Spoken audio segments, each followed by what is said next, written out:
abakristo bakunze kwibaza ku buzima, ubutumwa, inshingano n'ububasha bya musenyeri. None twagira ngo tubabaze bimwe muri ibyo bibazo tubabariza. Icya mbere ni icyo kwibaza igishingirwaho kugira ngo umuntu abe musenyeri, bafatiye ku myaka bimara, barebye nka diyoseze zimwe na zimwe zagiye zibura abashumba kubera impamvu runaka, abakristo bagategereza umwaka umwe, 2, 3, 4, twagira ngo basobanurire igisabwa kugira ngo umuntu abe musenyeri, inzira bicamo, kuko benshi batabisobanukiwe.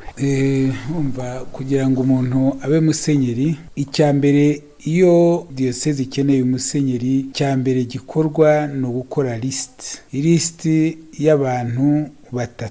Iyo lisiti bakayohereza i Roma, bakagira ibyo babaza kuri abo bantu, imyifatire yabo, ibyo bize, mbese bakagerageza kumenya uwo muntu. Hanyuma rero bagashyiraho imyanya 3, ufite umwanya wa mbere, ufite umwanya wa 2, ufite umwanya wa 3. Ibyo bigakorwa na nonse arabanza akabaza abantu, hanyuma akagerageza gukora iyo lisite y'abantu 3. Babyagera i Roma rero nabo bagakomeza bakabaza, bakagenda bashakashaka mbese amakuru hose hirya hino bijyanye n'imyifatire n'ukuntu uwo muntu abayeho. Noneho rero hari igihe bitinda, nk'umwe wenda akavaho, iyo avuyeho bashaka undi, mbese bahora ari 3 kugira ngo bizafashe papa guhitamo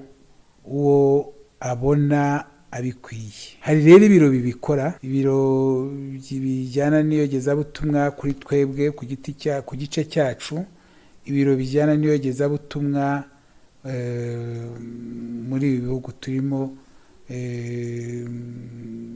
Ibyo biro nibyo, hari ibyo biro biba bihari, hakaba na nonsiature yita kuri ibyo ngibyo. Hakaba rero n'igihe abo bantu abakardinali bahura bakareba ku buryo mbese kuvuga bati uyu nguyu bamwanditseho ibi, wenda turifuza ibindi, andi makuru. Ibyo nibyo bituma binatinda cyane, ko barareba bati turifuza andi makuru, ahangaha ntabwo twanyuzwe, hariya bavuze ibi. Urabona abantu bavuga ibintu byinshi cyane, kuki bavuga biriya, kuki baterura wenda ngo bavuge bati ni byiza cyangwa ni bibi, bakongera bagasubiramo. Abo bantu babonana baza nka 3 cyangwa 4 mu mwaka. Ni ukuvuga ko birenga igihe. Niba banditse bati uyu nguyu turashaka kumenya amakuru ye, ubwo biragenda bikagaruka inahangaha, bakongera bagasubiramo, bakongera bakabaza, byarangira bakazagira igihe cyo kubyohereza, bakongera bakicara bakabyiga. Niyo mpamvu bitinda. Murakoze. Hari aho muvuze mutanonse areba mu bantu 3, abo bantu 3 arebamo abahabwa nande, ko dukeka ko nawe benshi abatabazi? Bakora liste, babaza abantu, babaza abasenyeri, babaza n'abandi bantu bakariste mu gihugu runaka. Tuvuge nkatwe nko mu Rwanda, basaba iyo liste mu Rwanda bati muduhe abantu mubona yuko bakwiye kuba abepiskopi, hanyuma bakazavana muri iyo liste bakurikije nyine ubwinshi byavuzweho, akavanamo abantu 3. Nonce apostolique afite uruhare rukomeye rwo gushyira ibyo bintu byose ku murongo kugira ngo abone uko abyohereza i Roma. Birumvikana ko bica mu nzira izigo ishobora gutinda. Ikindi kibazo rero bajya bibaza, baravuga bati musenyeri iyo yimikwa ahabwa inkoni y'ubushumba, atariko ntidukunze kubona yitwaje iyo nkoni y'ubushumba, ayitwaza igihe ari mu mihango.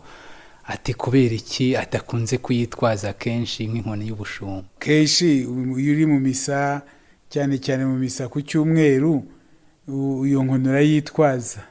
Iyo hari abantu benshi birumvikana ushobora no kwitwaza n'ikindi gihe, ariko niba usomera misa abantu 10-20, inkoni y'ubushumba ni inkoni yerekana yuko ufite ubutumwa bugaragara muri diyosezi runaka, nk'umushumba mukuru w'iyo diyoseze.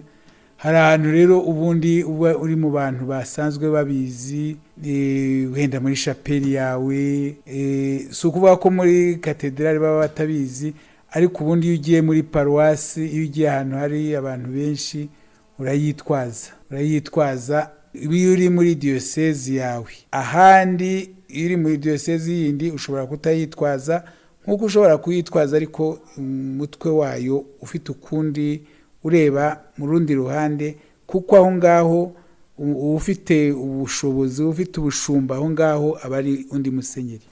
Ibyo bijyana n'uko ngo kenshi iyo bakunze kubabona nk'abahereza babafashije iriya nkoni y'ubushumba baba bambaye icyo bo bitaga, bakibaza impamvu. Ni ukugira ngo habe isuku.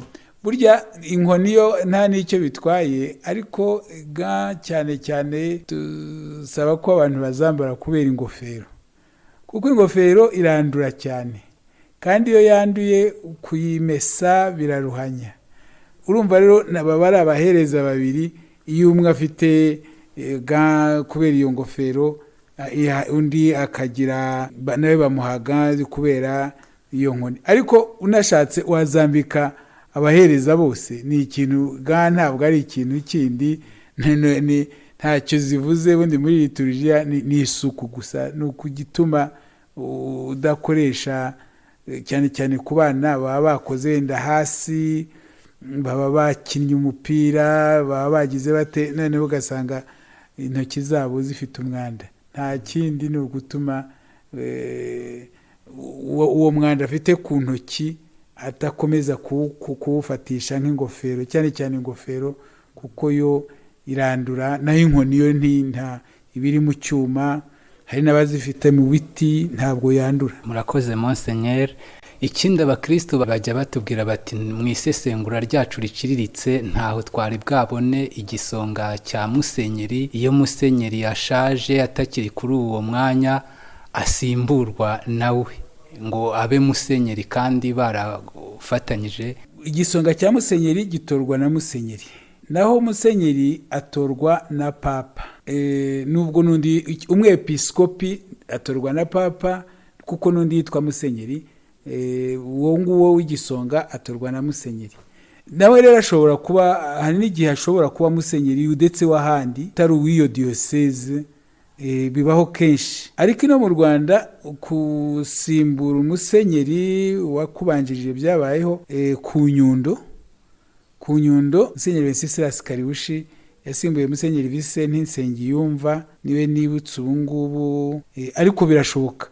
Icyangombwa ni uko uwutora ni papa, ntabwo ari musenyeri. Ni ukuvuga yuko n'icyo gisonga cya musenyeri gishobora kuzaba musenyeri ahandi, gishobora gusimbura yewe n'uwo musenyeri.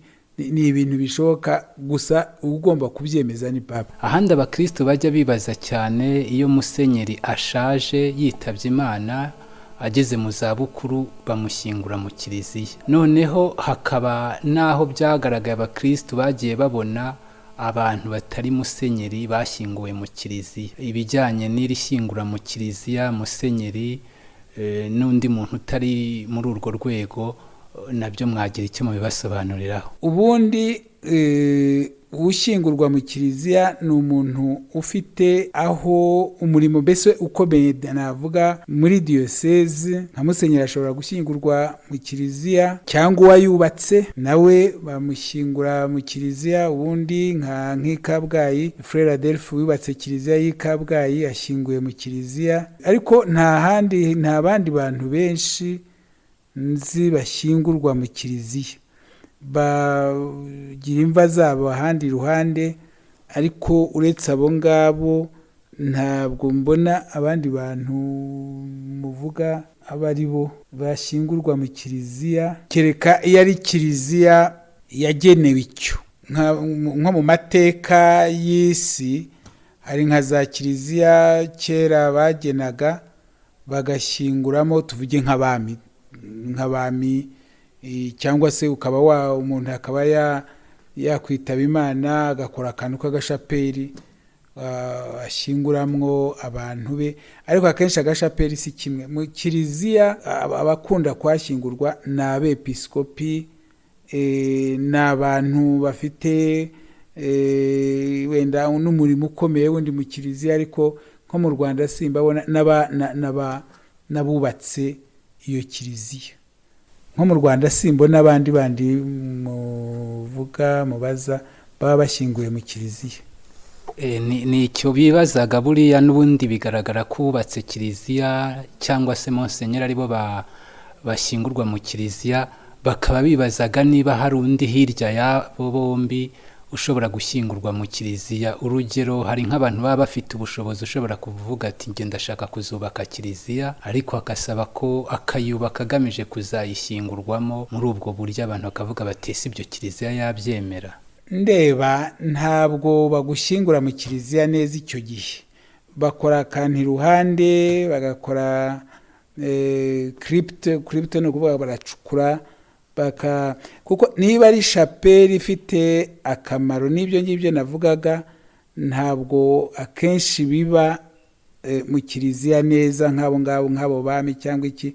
Akenshi bakoraga igice barimo, ariko shapeli cyangwa iyo kiliziya abakristo bagakomeza kuyisengeramo, nubwo rimwe na rimwe bibaho wenda ari ikintu kiba ufite nka shapeli mu rugo rwawe, nk'abakristo ba kera cyangwa abantu ba kera bakomeye bamwe bashyingurwaga mu kiliziya, ariko ntabwo ari ibintu bisanzwe, ntibikunze kubaho.